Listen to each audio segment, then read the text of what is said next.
Welcome back to the Saffron podcast. In this episode, we're going to be talking about pricing. So this is something that I recently just watched a video on that kind of changed my mind. So with Saffron, with the MVP, the first thing that we were going to put out, I initially thought I wanted to keep it free and keep it free for a while. And the reason being with that logic is if it's free, we'll get more users, more people will try it, and we get more feedback that way. But I recently watched a video by YC or Y Combinator. Do you know who they are, Mom? I don't.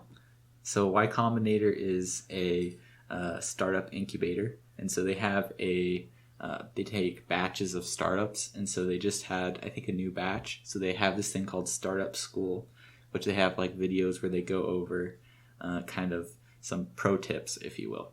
So one of the videos was talking about building a product. And so I showed you just a snippet of it. And what they talked about was basically you don't want to start off free. And the reason being is, or at least be totally free, is you're going to get a lot of users that way, yes, or maybe more users that way, but you may be getting the wrong users. And really what you're trying to do with this is you want to get feedback from the actual users that are going to use your product. And if you get a lot of feedback from people that are not your customers or people that you're trying to get to use your product, it might lead you astray and lead you in the wrong direction. So that got me thinking. And here's another thing to start to think about is he talked about kind of two things. So first off, we want to think about the problem. This is in reference to the problem that our product is solving. So with Saffron, with MVP, let's start off with the problem we think that we are solving. So here's my interpretation of what I think we're solving. So what we're about to launch will have the ability for users to basically create recipes on the site and then put those recipes into cookbooks, and then they can view those recipes and search them. So what this problem is solving is for people that want to be able to categorize their recipes and be able to take, I don't know, maybe they have a current cookbook collection that is physical books, or maybe they are, for example, they'll take a recipe off All Recipes or Food Network or someplace, and then maybe they want to tweak the recipe. Where do they go to store the recipe? So we solve that problem of they can store it on Saffron, and then they can tweak it and change the recipe to how they like it. Would you say that's the problem? What would you say the problem is that the MVP is solving right now? I agree with what you're saying, but I would also add that cooking from a recipe online is also another challenge. Some of the recipes that you'll see that are on the internet aren't as friendly to cook from. And by that meaning trying to read the ingredients as you're cooking and using it on different devices. Not all recipes look good on all devices. And I think Saffron addresses that and makes it, again, we will have an app for the mobile device that you'll be able to cook from that, as well as iPads or laptops, etc. So that's a huge benefit. Oh, yeah. So also with that, there's tons of problems we could be solving in cooking, and there's lots of places that we could be improving things, right? And so that was at least one of the things we started with. And with that, when you have your problem, something to think about, they talked about was the frequency of the problem and the intensity of the problem. So when they talk about frequency, how often would the target user be having this problem? And then intensity, how badly do they want this problem solved? So the example they gave was Uber. So Uber's problem is, how often do you need to get somewhere? Well, usually you need to get somewhere very often, if not every single day. Whether that's to go to work, go to the grocery store, go to the airport, you need to go places. And then the intensity of the problem is very strong, because these users that want to get places, they're going to places that are very important. They need to go to work. They need to go to the airport. It's that sort of thing. So when I was looking at our problem, I would say we have a decent frequency. People are cooking every single day, or at least that would be our target audience, or they're at least cooking frequently, I would say. And then after that, the intensity of our problem, I would actually say the intensity of our problem, I would guess, is medium to low.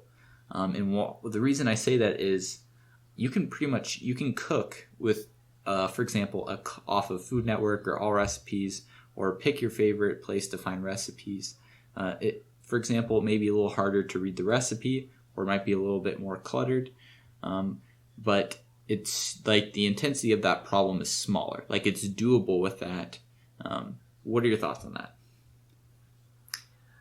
I think people are in the habit of having a routine that they're used to, and until they actually see that there's another way to do things, they may not be considering how often they're running into some of the frustrations.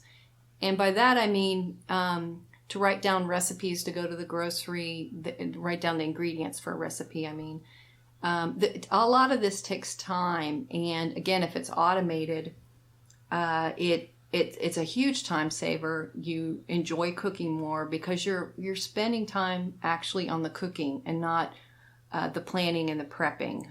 Okay, but two things on that though. So one, grocery shopping is a totally different thing that we haven't addressed yet. So we haven't even addressed that problem quite yet. And so maybe, for example, so this is where when we're kind of deciding where, for example, we might take the product next or things to work on, looking at the intensity and frequency of the problems is a helpful exercise. So for example, maybe, like you were saying, writing down all your ingredients where you go to grocery shopping is a pain point, and that's a pain point that people realize, for example. So, and also, if people aren't realizing they have that problem, that's going to be harder to get them to use our product. For example, if we have a problem that if people know they have a problem, it's much easier to sell to them. In my opinion, we should look for a problem that is easier to sell to. I don't think we should focus on a problem where, for example, they don't even know they have the problem. You know what I mean? I think they realize how much time is spent on cooking, and I think people want to eat healthier, and I think people want to have fresh food, and they want their family to like what they're cooking. But probably people will cook the same things over and over again because they know how to do that, and they know their family likes it, so they probably don't try as many things. When you use a product like Saffron, it really frees you up to use more of the recipes that you like because you can see them. They're organized easily. They're accessible. If you're out and you stop at the grocery on the way home, you can see your recipe and pick up the ingredients you need. You don't have to remember your recipes when you're not at home. So there's a lot of advantages from that standpoint. But it's okay, but that is a different, it's almost like we're doing a different problem. So we're not, for example, we're not helping people cook healthier directly, right? Or do those things. Really, we're solving, we now have an organized place for people to put their recipes. That's the problem we're solving. Correct. So maybe that has, like, for example, a wave effect, where now that they have the recipes in a place they have organized, they can now, for example, be healthier in their cooking, or they'll be able to cook more, right? That was just an example. It's really up to the people how they want to use it, but I do think that people recognize when they eat out more and they're not able to eat at home that it's more expensive, and that there's cost savings when you can shop weekly and cook weekly rather than not being able to know what you're going to eat ahead of time. Yes, but I don't even think that's our target audience. If someone's already not cooking a lot, we specifically have already talked about how we're not targeting those people. Because if someone's not cooking, Saffron takes some time investment. Because when you first come to Saffron, you have to enter the recipes in. We don't give you any recipes. Correct. So they're going to have to spend some time. So if someone's not already interested in cooking and wanting to cook a lot or are cooking a lot, then I don't think they're going to be willing to put in the time investment to set up Saffron to then get the gains of it at all. So that audience we're not even going to be attacking. I think the audience we're going to be talking about is someone who's cooking daily. So if someone's cooking daily and they have a lot of recipes already, basically we want to help them organize their recipe collection. Correct. Is really what we want to do. So that's the problem we're looking at. It's not helping people cook healthier, at least right now. That's with our MVP, really the problem that we're fixing or solving is taking a collection of recipes. Usually you already have this collection of recipes, or you want to build up a collection of recipes, I would say. And we want to help them, those people, Saffron will help them be able to organize it and be able to search recipes and whatnot. So we don't want people that want to do that. We want people that already have that or cooking already. Yeah? Sure. Okay. So with that said, so if we're looking at that's the problem we're solving, and I was thinking the frequency of it. So like frequency wise, they might insert stuff into Saffron probably continually. That is less frequent than they actually cook. I would say the most frequent thing they would do with Saffron is to actually view the recipe. And that's something we've spent a lot of time with, making sure it's very easy to read the recipe. And I think that was a good choice, because I think that's a lot of time people will be spending is actually viewing the recipe. Yeah, go ahead. And I also really like that you can personalize the recipe to your family. And it's very easy to, on the fly, adjust ingredients, adapt quantities, make notes. Because a lot of times when I cook something and I make some adjustments, I want to remember that the next time I make it. Or if something didn't come out quite the way I had hoped, I can adjust it before I try and make it again, or make a note of it. So all those kinds of things are really nice. That's really a nice experience with Saffron. Yes, so that's one of the things that we're helping out with, right? Is, well, first, where do you put this recipe? And then when you have that recipe, we want to be a place where you can put the recipe and then also tweak it as you want to. Because I'm not sure what people are using. That's something we need to investigate. Is, are people, if someone wants to tweak a recipe, are they writing the recipe down and tweaking it? Or are they putting it in a Word document and tweaking it to remember what they usually do? And maybe people are not regularly making the same recipe. That's going to be interesting to find out. Or if that's, because that's one pain point that we solve, is you can then change the amounts, like you said. That's right. And what pretty much any part of the recipe you want to, and you don't have to just take it as you see it. With that, so I guess so. With that, would you agree that this is like a medium to low intensity pain point, at least with what we currently have chose to build in our current capabilities of the product? I think if we can get our target audience a demo of this, I think they'll be excited about it, and I think that they'll see how their life will be enhanced by using a product like this. It's really finding that target audience and giving them an opportunity to try it or see it. But I think people that cook are very sophisticated and look at stuff on the computer, and they are investigating different blogs. And I think there's a combination of people doing things. People still are using traditional cookbooks, and some are using social sites to get recipes. So it's hard to know what people are doing instead. I've seen some different, there's a site called Kitchen that actually every year asks a question of their users, how do you access your recipes? And it's amazing to see how many people use a word processing document. Oh, really? They have like a survey? Yes, it's an annual survey that they put out, and they'll list how people are storing recipes or organizing recipes. I think it's the name of the survey that comes out. So I've been watching that.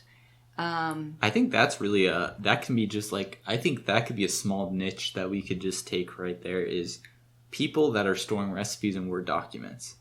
I would say what we have now is just like pretty much a strict upgrade visually, and then also being able, the way you can categorize it, and then our search is going to be a lot more powerful than being able to search through your like Word document files.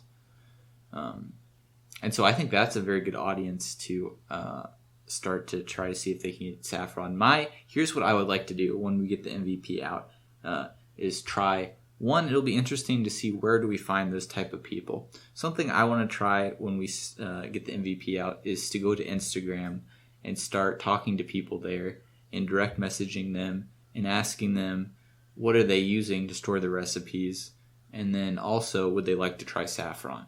And see also, this will give us good feedback into what they're currently using, and if they're willing to switch to something else, and if they're not, why, or how can we make the switch easier.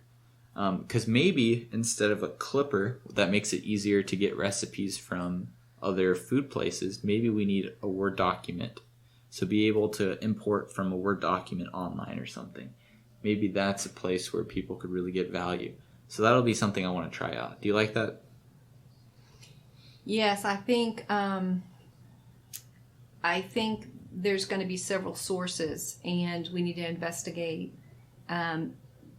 having it be as easy as possible to get those recipes into Saffron so that they can really utilize the product. The other thing that crossed my mind when you were talking about uses is actually cooking from the recipe itself. And I think a lot of people are still taking that word processing document and printing it and having a printout in the kitchen when they cook, and having a digital copy of the recipe that you can actually just look at the ingredients, just look at the cooking instructions, flip at the picture, link to other recipes that might go with it. That experience of going through that is so nice. And if you don't have to be looking through papers, I need to go back and print this recipe. I didn't print the gravy part of this recipe, or there's a spice that's needed, a spice sauce mix that goes with it or something. Well, yeah, so like you could have recipes nested inside of recipes. Right. So like a margarita pizza might use the recipe pizza dough. Correct. And so being able to link between those is handy. It really is, because sometimes when you start to cook, you're going through the ingredient list and you think, oh yeah, I need that. And this is, again, a matter of clicking on a link and then pulling that recipe up, and you can toggle back and forth between them. And that's something we added because we wanted to make that process easier. Exactly. So with that said, I was thinking about the intensity and the frequency and pricing. So I originally thought to keep all of Saffron free, but now I'm convinced starting off with the paid version makes sense. And so I was thinking how I wanted to do that. And really I saw three options. One, having no free version at all, and you only have to pay for Saffron. And it would be a monthly fee. I see us always having a monthly fee versus a one-time fee. I think it just makes sense, especially for a software product that's online, and you're constantly going to be updating it and adding new stuff to it. So that's option one. Option two is a free trial. So for example, they get to try the product for 30 days, and then they have to upgrade if they want to use it longer. And then the third choice is to have a basically free tier and a premium tier.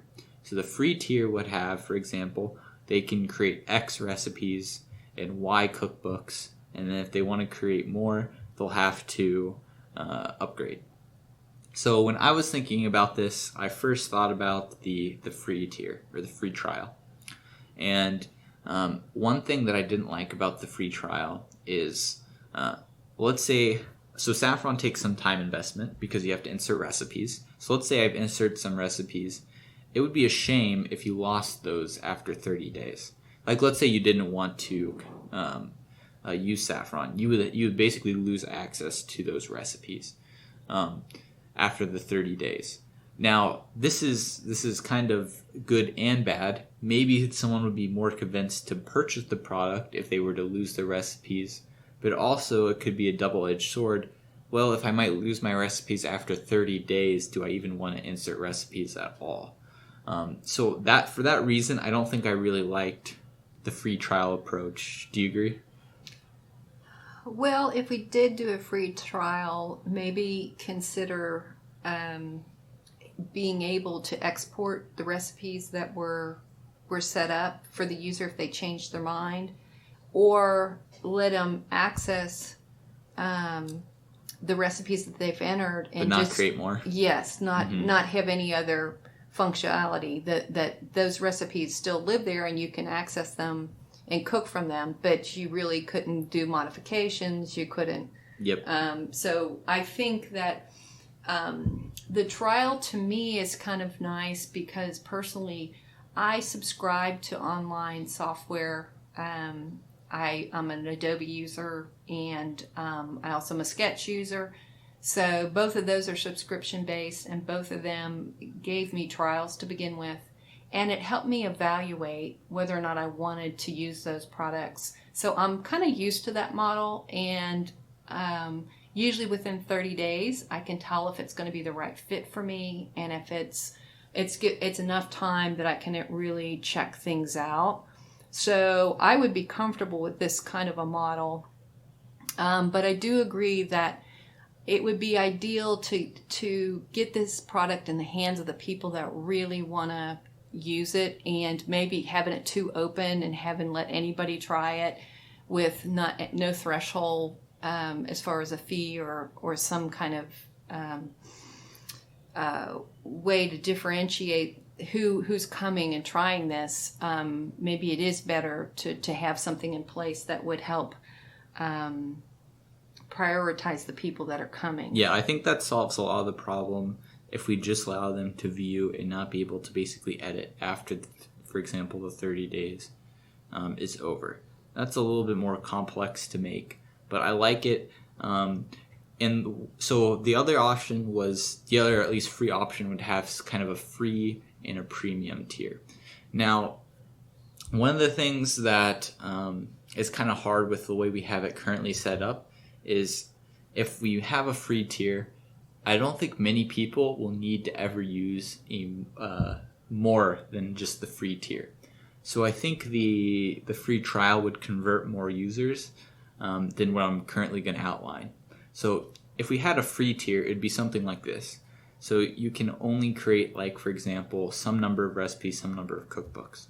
Now, the way we want to set up onboarding is for you to allow you to create a demo cookbook. Or, for example, when you log on, first create your account with Saffron, you can add a sample cookbook that already has some stuff filled out.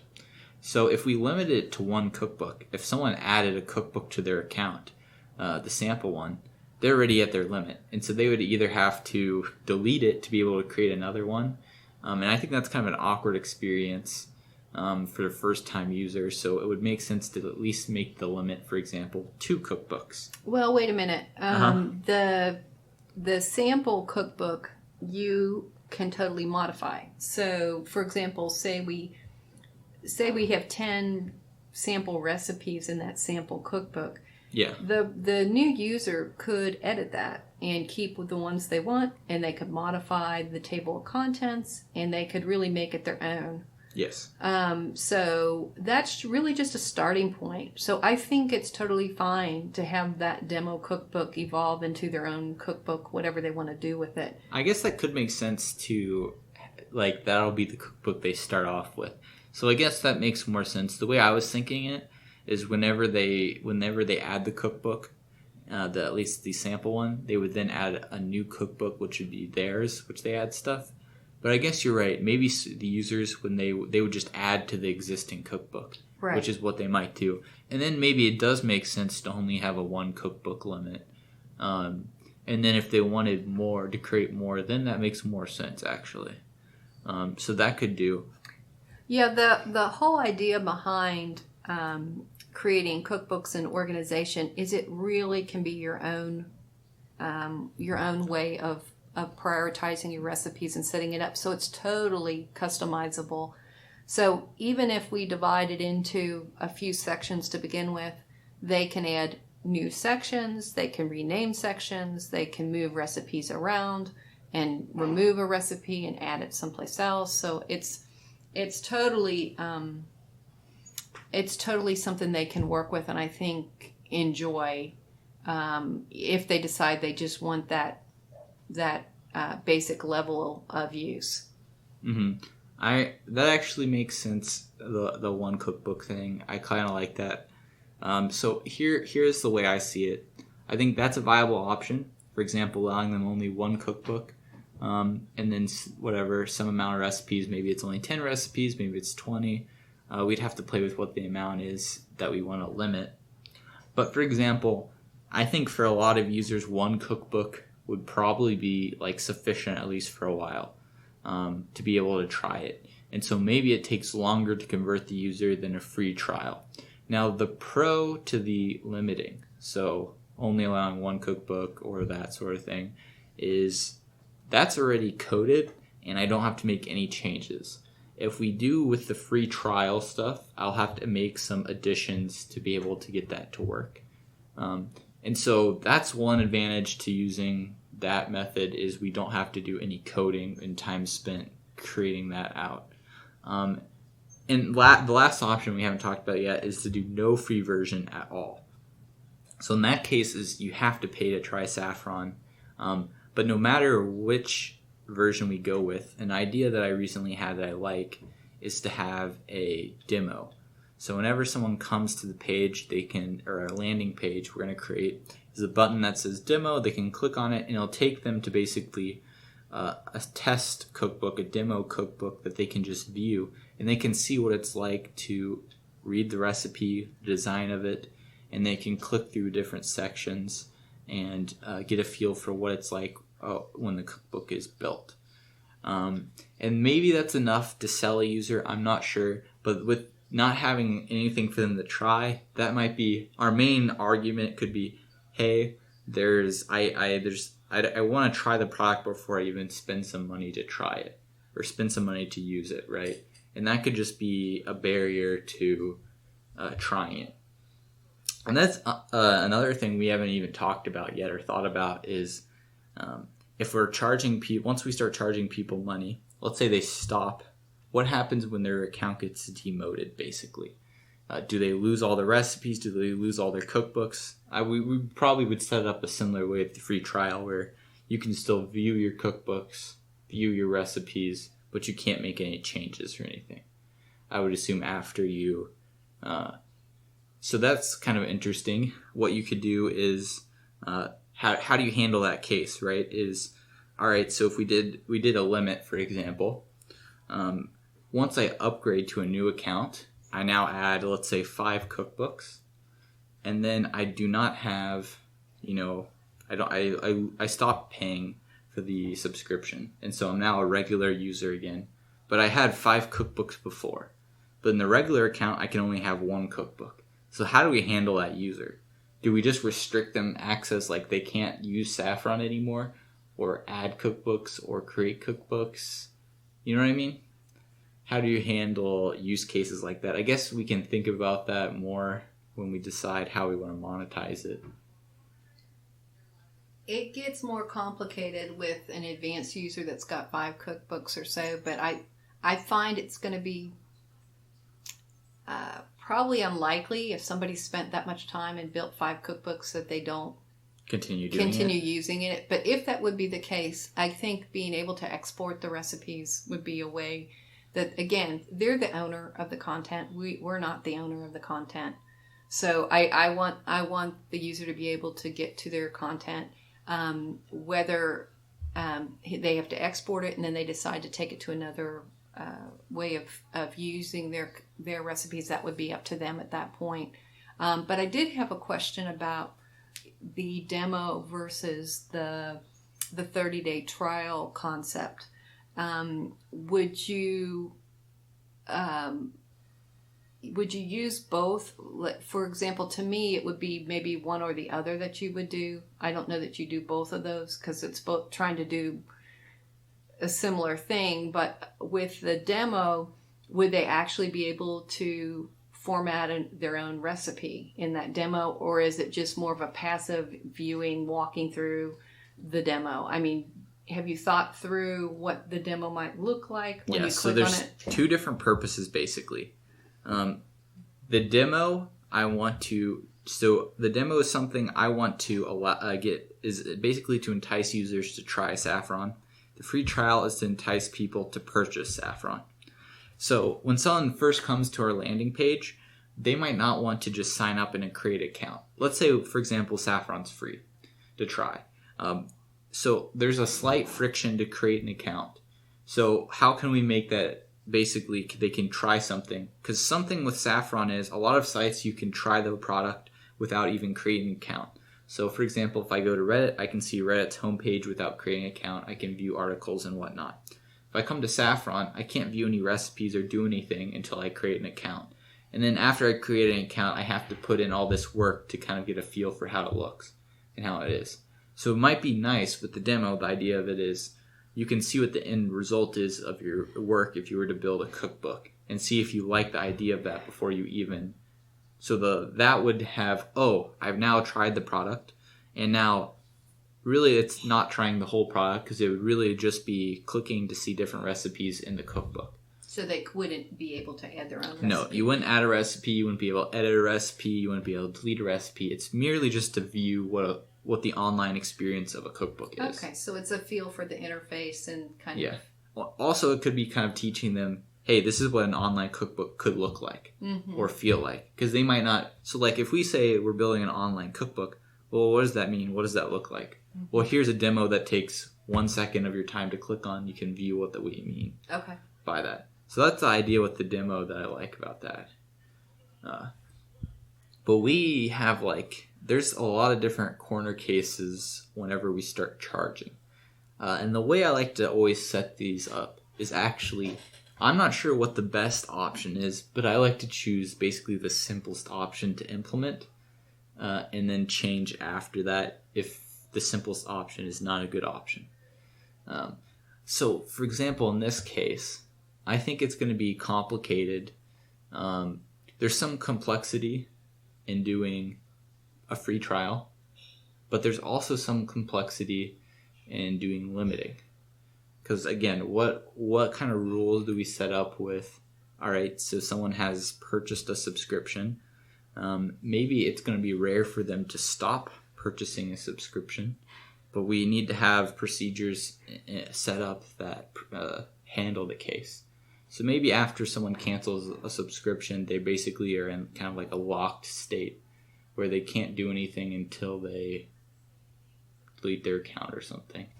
Or not delete their account, but remove some recipes, or they've hit a threshold basically. And I think right now what I'm leaning towards is the thing I don't like about the free trial also, and maybe this makes sense with the free trial, is there's different tiers I think we eventually want to have. So maybe we have tier 1 and tier 2, and we have even more advanced options. Do you think we'll have multiple tiers, or do you think we'll just have one paid? Have you thought about that at all? I think it depends with the features that we add.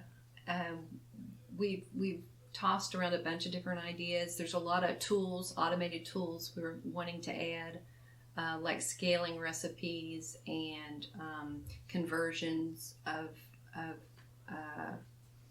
different, from say like metric to imperial measurements and things that a lot of times you'll get recipes in different amounts. You could quickly change that back and forth.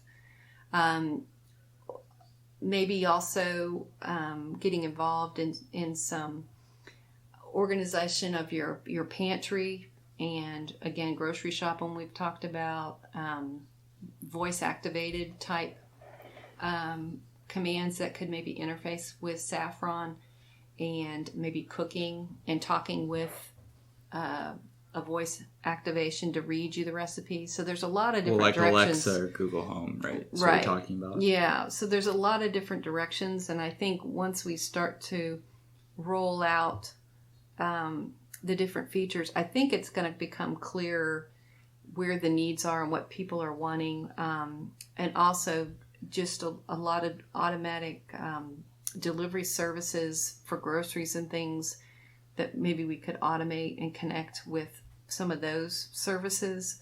I think people are really seeing the benefit of having home delivery for groceries.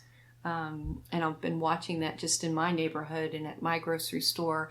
I see that the grocery stores are starting to change and add services right within their grocery because they see outside services coming in and actually delivering so many groceries. So I think there's a lot of different things we'll want to prioritize and going to want to look at.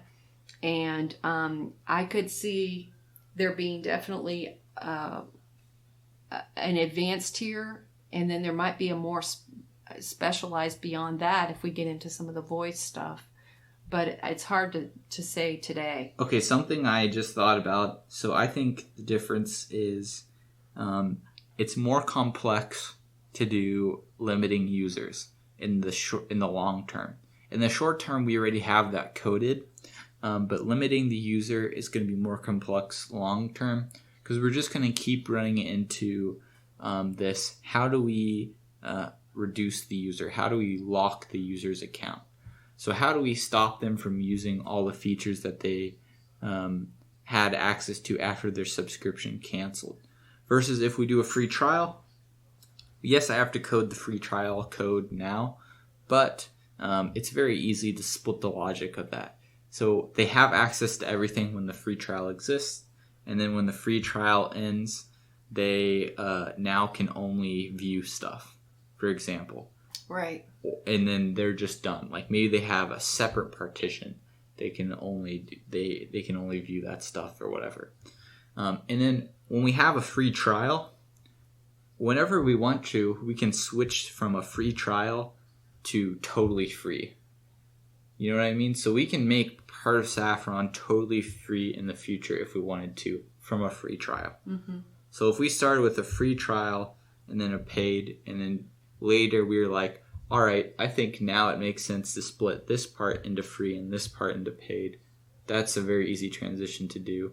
And I don't think anyone will complain. And we can still keep a free trial to try the whole thing. Does that make sense?